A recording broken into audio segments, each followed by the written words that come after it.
57वां अध्याय। स्यमंतक हरण, शतधनवा का उद्धार और अक्रूर जी को फिर से द्वारका बुलाना।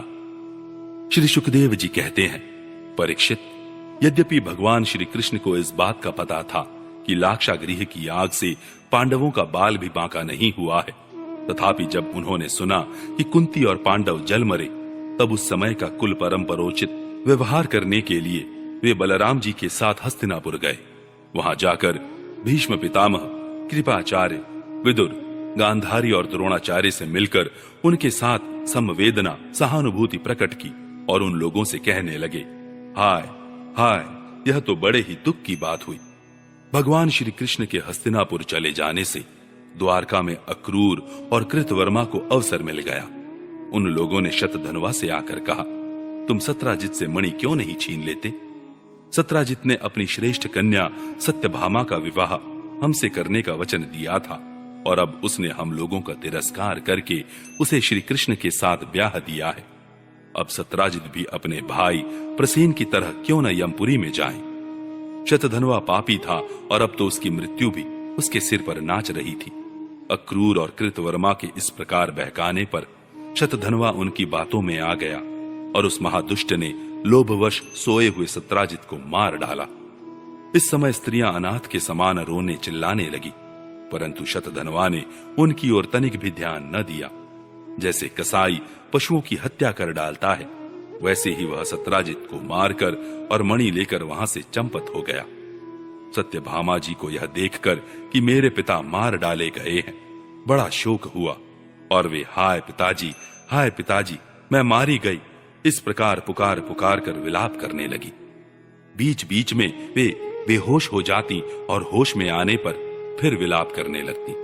इसके बाद उन्होंने अपने पिता के शव को तेल के कड़ाहे में रखवा दिया और आप हस्तिनापुर को गईं। उन्होंने बड़े दुख से भगवान श्री कृष्ण को अपने पिताजी की हत्या का वृत्तांत सुनाया। यद्यपि इन बातों को भगवान श्री कृष्ण पहले से ही जानते थे। परीक्षित, सर्वशक्तिमान भगवान श्री कृष्ण और बलराम जी ने सब सुनकर मनुष्यों की सी लीला करते हुए अपनी आंखों में आंसू भर लिए और विलाप करने लगे कि अहो, हम लोगों पर तो यह बहुत बड़ी विपत्ति आ पड़ी। इसके बाद भगवान श्री कृष्ण सत्यभामा जी और बलराम जी के साथ हस्तिनापुर से द्वारका लौट आए और शतधनवा को मारने तथा उससे मणि छीनने का उद्योग करने लगे।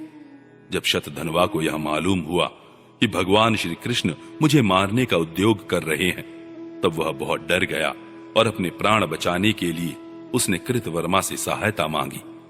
तब कृतवर्मा ने कहा, भगवान श्री कृष्ण और बलराम जी सर्वशक्तिमान ईश्वर हैं, मैं उनका सामना नहीं कर सकता। भला ऐसा कौन है जो उनके साथ वैर बांधकर इस लोक और परलोक में सकुशल रह सके? तुम जानते हो कि कंस उन्हीं से द्वेष करने के कारण राज्य लक्ष्मी को खो बैठा और अपने अनुयायियों के साथ मारा गया। जरासंध जैसे शूरवीर को भी उनके सामने 17 बार मैदान में हारकर बिना रथ के ही अपनी राजधानी में लौट जाना पड़ा था। जब कृतवर्मा ने उसे इस प्रकार टका सा जवाब दे दिया, तब शतधनवा ने सहायता के लिए अक्रूर जी से प्रार्थना की। उन्होंने कहा, भाई, ऐसा कौन है जो सर्वशक्तिमान भगवान का बल पौरुष जानकर भी उनसे वैर विरोध ठाने? जो भगवान खेल खेल में ही इस विश्व की रचना, रक्षा और संहार करते हैं तथा जो कब क्या करना चाहते हैं, इस बात को माया से मोहित ब्रह्मा आदि विश्व विधाता भी नहीं समझ पाते। जिन्होंने 7 वर्ष की अवस्था में, जब वे निरे बालक थे, एक हाथ से ही गिरिराज गोवर्धन को उखाड़ लिया और जैसे नन्हे नन्हे बच्चे बरसाती छत्ते को उखाड़कर हाथ में रख लेते हैं, वैसे ही खेल खेल में 7 दिनों तक उसे उठाए रखा। मैं तो उन भगवान श्री कृष्ण को नमस्कार करता हूं। उनके कर्म अद्भुत हैं। वे अनंत, अनादि, एक रस और आत्म स्वरूप हैं। मैं उन्हें नमस्कार करता हूं। जब इस प्रकार अक्रूर जी ने भी उसे कोरा जवाब दे दिया, तब शतधनवा ने स्यमंतक मणि उन्हीं के पास रख दी और आप 400 कोस लगातार चलने वाले घोड़े पर सवार होकर वहां से बड़ी फुर्ती से भागा। परीक्षित, भगवान श्री कृष्ण और बलराम दोनों भाई अपने उस रथ पर सवार हुए जिस पर गरुड़ चिन्ह से चिन्हित ध्वजा फहरा रही थी और बड़े वेग वाले घोड़े जुते हुए थे। अब उन्होंने अपने श्वसुर सत्राजित को मारने वाले शतधनवा का पीछा किया। मिथिलापुरी के निकट एक उपवन में शतधनवा का घोड़ा गिर पड़ा। अब वह उसे छोड़कर पैदल ही भागा। वह अत्यंत भयभीत हो गया था। भगवान श्री कृष्ण भी क्रोध करके उसके पीछे दौड़े।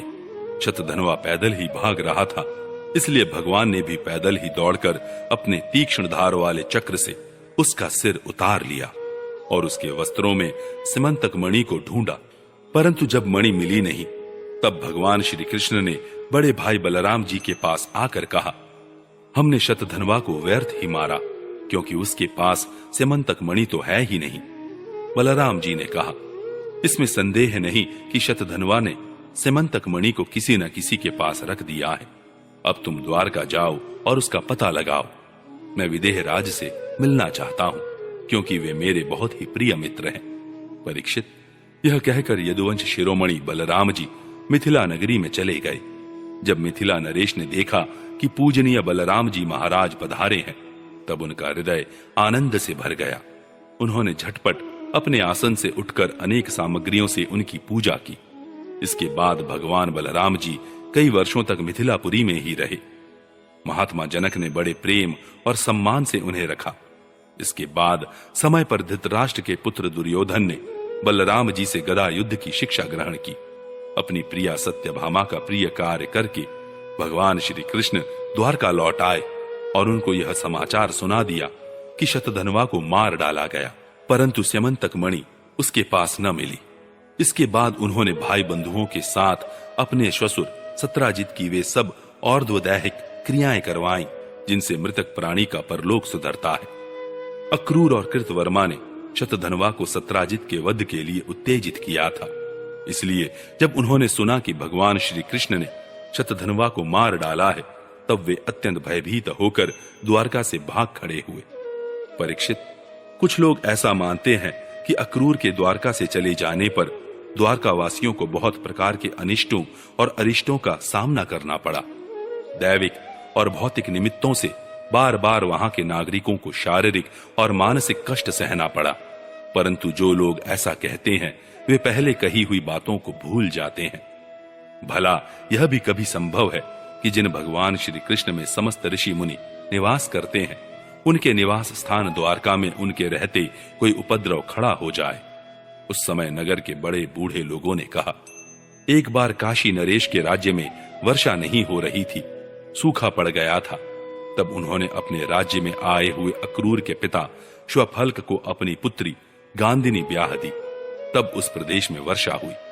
अक्रूर भी श्वफल्क के ही पुत्र हैं और इनका प्रभाव भी वैसा ही है।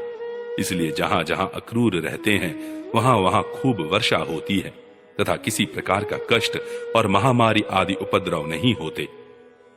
परीक्षित, उन लोगों की बात सुनकर भगवान ने सोचा कि इस उपद्रव का यही कारण नहीं है।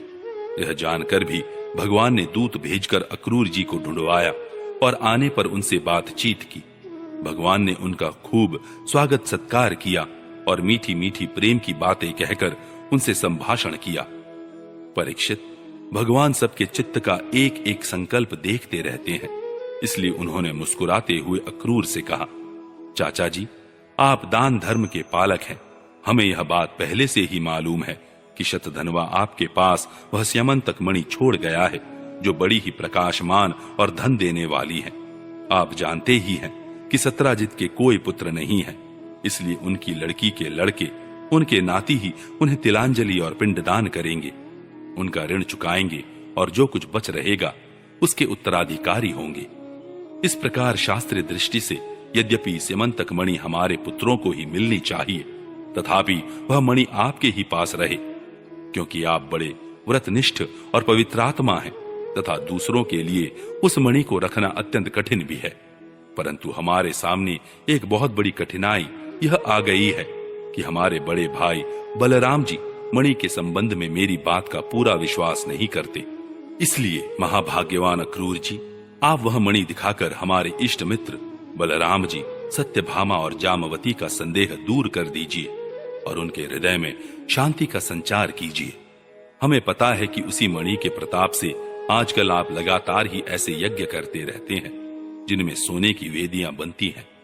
परीक्षित, जब भगवान श्री कृष्ण ने इस प्रकार सांत्वना देकर उन्हें समझाया बुझाया, तब अक्रूर जी ने वस्त्र में लपेटी हुई सूर्य के समान प्रकाशमान वह मणि निकाली और भगवान श्री कृष्ण को दे दी।